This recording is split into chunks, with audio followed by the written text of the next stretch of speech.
गणानां त्वा गणपतिं हवामहे कवीनामुपं श्रवस्तवं ज्येष्ठराजं ब्रह्मणां बृहस्पत आनः श्रवभूतिमिसीदसादनम्. పౌరాణిక గ్రంథాలను అనుసరించి గణేశ శబ్దంలో మొదటి అక్షరం గ జ్ఞానార్థవాచకం, రెండో అక్షరం ణ నిర్ణయవాచకం, మూడోది చివరిది అయిన ఈస్ స్వామివాచకం. అందువల్ల గణేష్ శబ్దం యొక్క అర్థం జ్ఞానము మరియు నిర్వాణము యొక్క స్వామి బ్రహ్మ, పరమాత్మ, పరమేశ్వరుడు లేదా పరమపిత అవుతాడు. ఈ భౌతిక జగత్తుకు మరియు ఆధ్యాత్మిక విద్యకు అధిపతి గణేశుడే. అందుకే అందరూ శుభకార్యాలలో ముందుగా ఆయన్నే పూజిస్తారు. చాలా కాలం క్రితం జరిగిన విషయం ఇది. కైలాస పర్వతం నుంచి భగవంతుడు శంకరుడు భ్రమణం చేయడానికి ఎటో వెళ్ళిపోయాడు. మాతా పార్వతి శివుని అనుపస్థితిలో అతని గణముల్లోని నందిని తన మందిర ద్వారం వద్ద కాపలా కాయుటకు నియమించింది. ప్రణామము మాతా.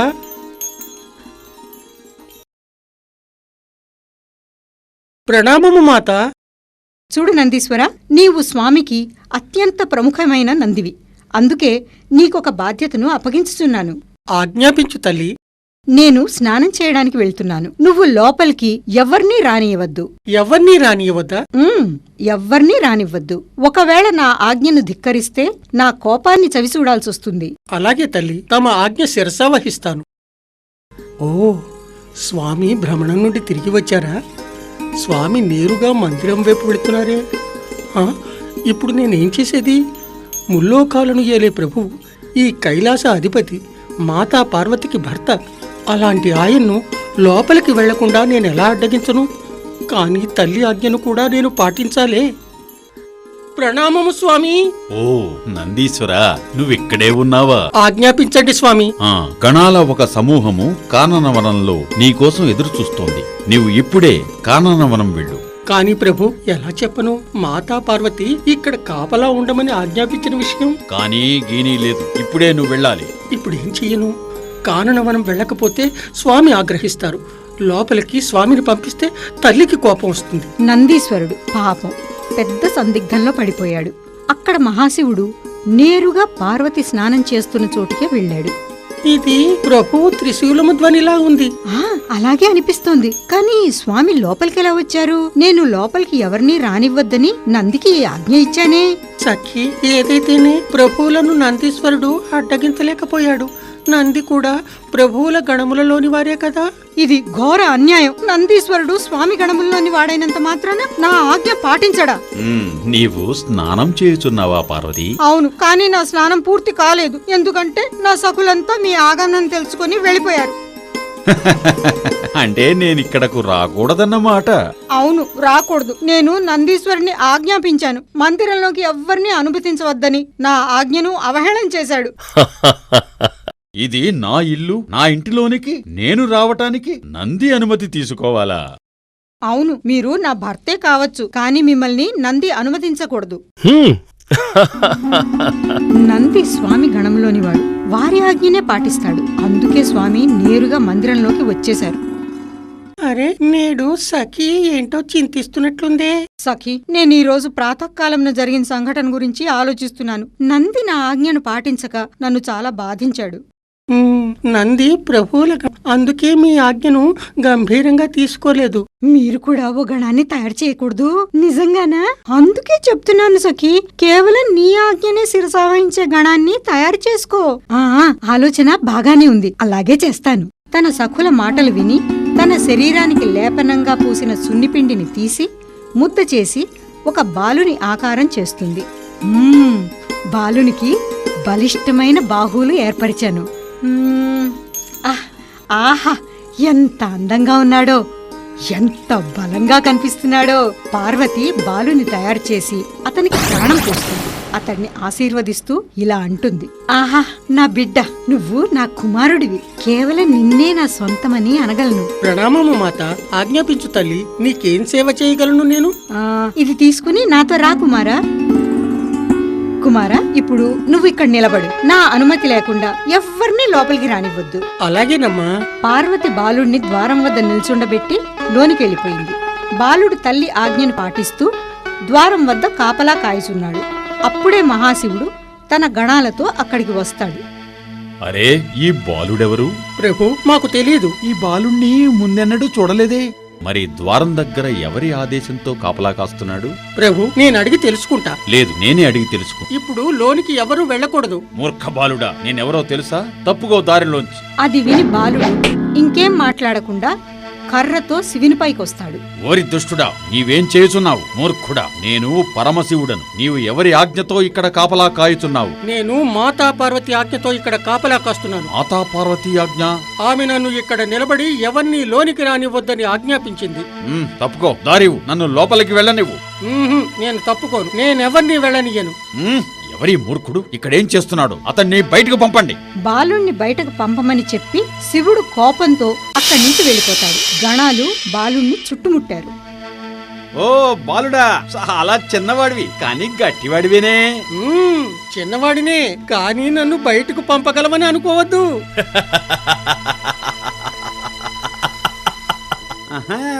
నీకు ప్రాణాలపై తీపి ఉంటే ఇక్కడ నుండి పారిపోవటమే నీకు క్షేమం. నా క్షేమం గురించి నాకు బాగా తెలుసు. ఇక్కడ నుండి వెళ్ళండి. నా దగ్గరకు వచ్చే ప్రయత్నం చేయొద్దు. నీ దగ్గరకు రావాల్సిందే.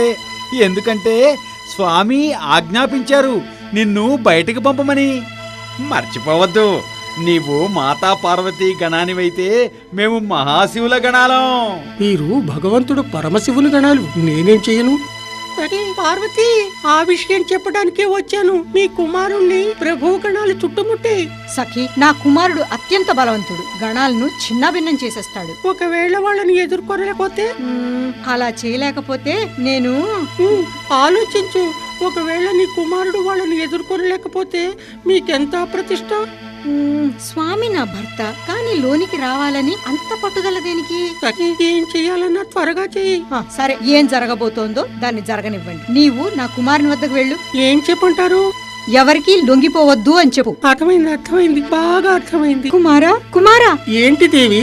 నేను మీ తల్లి సఖిని. మీ తల్లి గారి ఆజ్ఞను నీకు తెలియజేయడానికి వచ్చాను. నిజంగా ఈ నిమిషం నన్ను ఒక శంక పీడిస్తోంది. చెప్పండి, మా తల్లిగారి ఆజ్ఞ ఏమిటి? నీవు ఎవరి ఒత్తిడికి లొంగిపోవద్దని తల్లిగారి ఆజ్ఞ.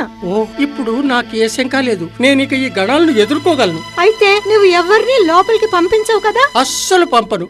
వినండి గణాలారా, నేను మాతా పార్వతి పుత్రుణ్ణి. మీరు భగవాన్ శివుని గణాలు. మీరు శివుని ఆజ్ఞ పాటించండి, నేను మాత ఆదేశాన్ని పాటిస్తాను. అయితే అడ్డు తొలుగు, నిన్ను ద్వారం నుండి బయటికి పంపించాల్సిందే. మళ్ళీ చెప్తున్నాను, మీరే కాదు, సాక్షాత్ భగవాన్ శివుడు కూడా నా తల్లి ఆజ్ఞ లేకుండా లోనికి వెళ్ళలేరు. ఇప్పుడు ఏం చేద్దాం? మనం ఈ బాలుడికి భయపడుతున్నాం, కానీ ఇప్పుడు ఇతడే మనల్ని భయపెడుతున్నాడు. మన భయంకరమైన ఈ రంగు రూపము చూసి ఈ బాలుడు భయపడతాడనుకున్నాను. కానీ ఇతడు సాక్షాత్తు దేవి పుత్రుడని గుర్తించాలి మనం. ఊరికే భయపడేవాడు కాదు. ఇప్పుడు మనం ఏం చేద్దాం? పదండి, స్వామి దగ్గరికి వెళదాం. ఆయనే మనకు మార్గదర్శనం చేస్తారు. పదండి. ప్రభు, మమ్మల్ని క్షమించండి. ఓ, అయితే ఇంకా ఆ బాలుడు ద్వారం వద్దే ఉన్నాడా? అవును ప్రభు, ఆ బాలుడు చాలా మొండివాడు. మమ్మల్నే కాదు, మిమ్మల్ని కూడా లోనికి వెళ్ళనీయనంటున్నాడు స్వామి. మేము మా ఇంటిలోనికి ప్రవేశించటానికి ఇప్పుడు ఈ బాలుని అనుమతి తీసుకోవాలా? స్వామి, ఆ బాలుడు దేవీపుత్రుడు. మాత ఆదేశానుసారమే మిమ్మల్ని కూడా లోనికి రానివ్వడం లేదు. ఓ పార్వతి, ఈసారి నువ్వు కాస్త అతిగా ప్రవర్తించావు. నా గురించి నువ్వు అసలు ఆలోచించనే లేదు. నేను నా గణాలను వెనక్కు పిలిస్తే లోకం ఏమనుకుంటుంది? శివుడు ఒక బాలుని చేతిలో ఓడిపోయాడు అన్నది లోకం. నేనది భరించలేను. గణాలను ఆ బాలునితో తలపడమని ఆజ్ఞాపిస్తాను. ప్రభు, ఇప్పుడు ఏం చేయమంటారు? అయితే ఏం చేద్దాం ప్రభు? తప్పక తలపడాలి. ఎందుకంటే మనం ఈ సవాల్ని స్వీకరించకపోయినట్లయితే మనల్ని తప్పుగా అర్థం చేసుకుంటారు. వెళ్ళి తలపడండి. ఆ బాలుడిని ఓడించడం కష్టం కాబోదు. నంది, ఆజ్ఞాపించండి స్వామి. నందీశ్వర, నీవు గణాలకు నేతృత్వం వహించు. వెళ్ళు. పరమశివుని ఆజ్ఞతో గణాలు బాలునితో బాలుని వద్దకు వెళ్తారు. అరే ఓ అమాయక ప్రాణి, యుద్ధానికి సంసిద్ధుడివిగా. అవశ్యం గణనాథులారా, రండి. మీ అందరికీ స్వాగతం. మీ బలాబలాల్ని చూపించండి.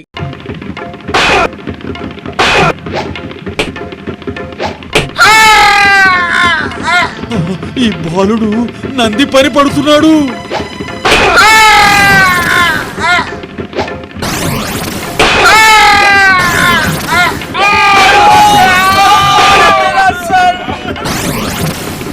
గణాలారా, నన్ను చిన్న బాలుడు అనుకోవద్దు. మీ అందరికీ బుద్ధి చెప్పగలను. రండి, కాస్త నన్ను పట్టుకొని చూడండి. పారిపోదు, కదలవే, కదలు, పారిపోదు, కదలవే, కదలు. నారాయణ నారాయణ. రా నారదా, ఏమి సమాచారం మోసుకొచ్చావు? ప్రభు, కైలాస పర్వతంపై జరిగిన యుద్ధం చూసే ఇటు వచ్చా. కైలాస పర్వతంపై యుద్ధమా? ఇంత హఠాత్తుగా ఆక్రమణకు వచ్చిందెవరు? కైలాస పర్వతంపై ఆక్రమణకు వచ్చేంత సాహసం ఎవరికుంది ఇంద్ర? మహావిష్ణు, ఇదేం లీలా? బ్రహ్మదేవ, ఇప్పుడు మనం భోలేనాథుడికి సహాయం కోసం కైలాస పర్వతానికి వెళ్ళాలి. భోలేనాథునికి మనం సహాయం చెయ్యాలా? ఆయన సమస్త లోకాలను రక్షించే నాథుడు. అప్పుడప్పుడు దీనరక్షకుడే సంకట స్థితిలో పడతాడు. అలాంటి ఒక సంకట స్థితిలో ఉన్నాడు భోలేనాథుడు. అయితే అతని సహాయం కోసం తప్పకుండా వెళ్ళాలి మనం. ముగ్గురు దేవతలు భోలేనాథుని దగ్గరికి వస్తారు. ముగ్గురు శివునికి శిరస్సు వంచి నమస్కరిస్తారు. ముగ్గురికి జరిగిన విషయం వివరిస్తాడు శివుడు. ఇప్పుడు మీరే చెప్పండి, ఆ బాలుడికి ఎంత సాహసం? మమ్మల్ని మా ఇంటిలోనికి వెళ్ళనికుండా అడ్డగిస్తాడా? సమస్య గంభీరమైనదే. ఆ బాలుణ్ణి ఆపవలసిందే మనం.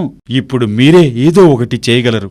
నాకు ఒక ఆలోచన తడుతోంది. నేను బ్రాహ్మణ రూపంలో కొంతమంది ముని ఋషులతో అతని దగ్గరకు వెళతాను. అలా చేయటం దేనికి? నా వృద్ధ రూపం చూసి నా మాటలు తప్పకుండా వింటాడని నా ఉద్దేశ్యం. అవశ్యం. మీరే ముందుగా ఆ బాలుణ్ణి సముదాయించండి. మీ మాట తప్పకుండా వింటాడు. బ్రహ్మదేవ, మీరే ఆ బాలుడికి నచ్చచెప్పండి. హరి ఓం, హరి ఓం. ఇప్పుడు వీరివంతు అన్నమాట. భగవంతుడు వీరి సహాయం తీసుకున్నట్లుంది. బాలక, వెళ్ళి మా కోసం భిక్ష తీసుకురా. బ్రాహ్మణదేవా, మీరు ఈ మాయ నుండి బయటికి రండి. మీ యోచన నాకు తెలుసు. మీరు నన్ను ద్వారం వద్ద నుండి పంపి నా తల్లి ఆజ్ఞను పాటించకుండా చేయాలని చూస్తున్నారు. లేదు వత్సా, లేదు. మా ఉద్దేశం అది కాదు. మీరు నన్ను మోసగించుచున్నారు. నేను మీకు మంచి గుణపాఠం చెప్తాను. వత్సా, బాల చేష్టలు ఆపు. నా మాట విను. నేనెవ్వరి మాట వినను. మాతా పార్వతి ఆదేశాలు వింటాను. తెలివిగలవారే. మీరు కూడా వెళ్ళండి. నేను ఎట్టి పరిస్థితుల్లో మాతా పార్వతి ఆజ్ఞను ఉల్లంఘించను.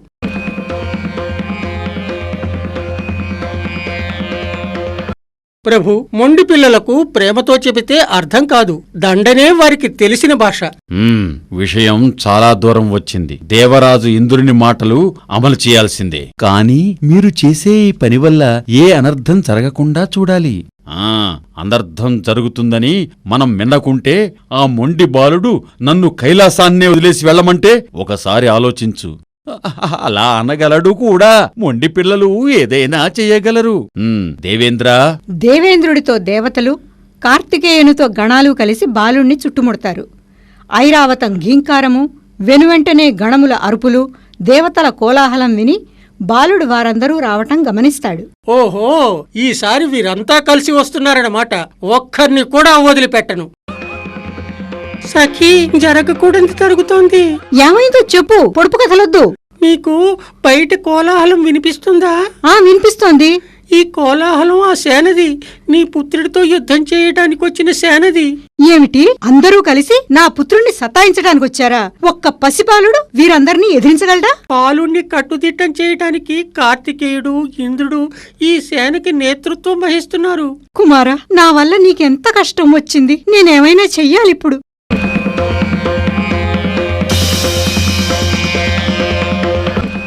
వెళ్ళండి, వెళ్ళి నా కుమారునికి సహాయం చెయ్యండి. దేవతల్ని, గణాలకి బుద్ధి చెప్పండి. భవిష్యత్తులో నా బిడ్డని కన్నెత్తి చూడకుండా బుద్ధి చెప్పండి. మాత పార్వతి ఆదేశం విని కాళీమాత బాలునికి, శత్రువులకి మధ్య నిలబడింది. కాళీమాత భయానక రూపం చూసి గణములు, దేవతలు అరుస్తూ ఉంటారు.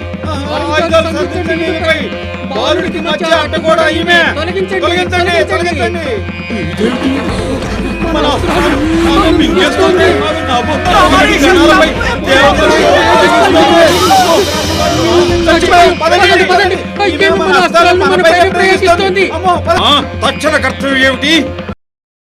ప్రభు ప్రభు నేనే అనేక యుద్ధాలు చేశాను, విన్నాను, కాని ఇలాంటిది నేనింతవరకు చూడలేదు, వినలేదు.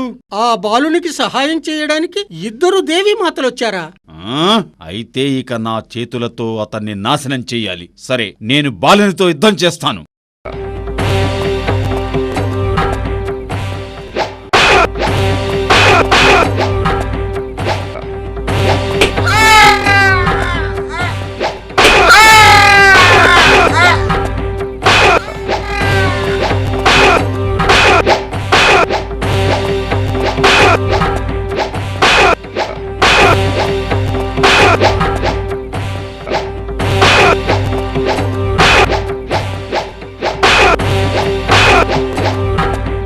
ఓహో, ఈ బాలుడు అద్భుత బలశాలి.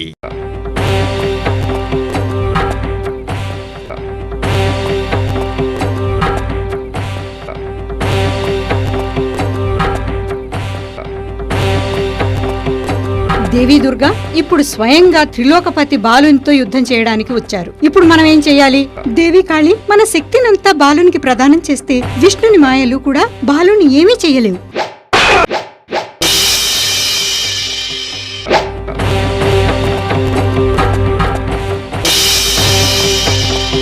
భోలేనాథుడు విష్ణువు సంకట స్థితిని చూసి తన త్రిశూలంతో నెత్తిమీద ప్రయోగించబోతాడు. కాని బాలుడు తన దండంతో త్రిశూలాన్ని కొడతాడు. అది శివుని చేతి నుంచి జారి పడుతుంది. ఈసారి ధనస్సునెత్తి బాణం సంధించబోతాడు. కాని బాలుడు తన గదతో ధనస్సుని విరిచేస్తాడు. ఓహో, ఈ బాలుడు అద్భుత బలశాలి.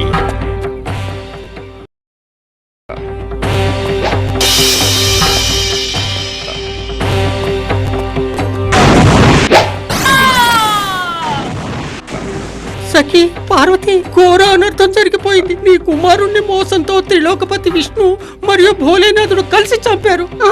కుమారా, ఆ పసివాడు ఎవరికి ఏం అపకారం చేశాడు? ఆ నిర్దోషి బాలుని హత్య చేసి అందరూ మనశ్శాంతిగా కూర్చోగలుగుతారా? లేదు లేదు, అలా జరగడానికి వీల్లేదు. నా పుత్రుణ్ణి మోసంతో చంపారు. శక్తులారా, వెళ్ళండి, వెళ్ళి దేవతల్ని గణాల్ని నాశనం చెయ్యండి. మహాదేవి, మాపై కరుణించండి. మీరు కరుణకు పాత్రులు కారు. మీరంతా కలిసి నా కుమారుణ్ణి, నిర్దోషి అయిన పసిబిడ్డను హత్య చేశారు. మీ కుమారుడా ఆ బాలుడు? అవును అవును త్రిలోకపతి, ఆ బిడ్డను నేను స్వయంగా సృష్టించాను. హతవిధి, నేనేం చేశాను? నేను నా పుత్రుడికి ఇంతటి శిక్ష విధించానా? పార్వతీ నిర్ణయం అదే అయితే, అలా చేయటం వల్ల సుఖము శాంతి లభించినట్లయితే తప్పకుండా ఆ పని జరగాలి. కాని బాలుణ్ణి ఎలా బతికించటం? ఏదైనా మరో ప్రాణి తల అతని మొండింపై చేర్చి జీవింప చేయాలి. వెళ్ళండి, ఉత్తరం వైపు వెళ్ళండి. ముందుగా కనిపించిన జీవిని చంపి దాని తలను తీసుకురండి. వెళ్ళండి. ఆజ్ఞాపించండి స్వామి.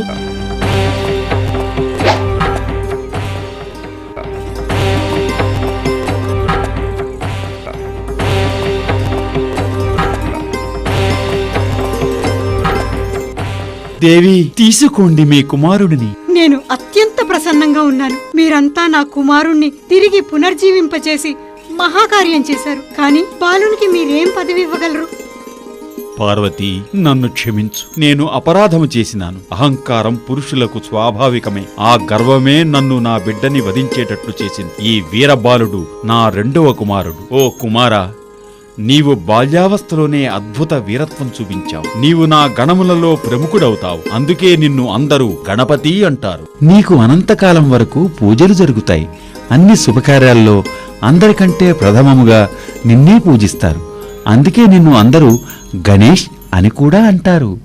ఈ ఘటనాంతరం పార్వతీ శివుడు తమ పుత్రులిద్దరితో కైలాస పర్వతంపై సుఖంగా నివసిస్తున్నారు. నేటి వరకు శుభకార్యాల్లో ముందుగా గణేశుని పూజ చేసి అతని ఆశీస్సులు పొందుతున్నారు.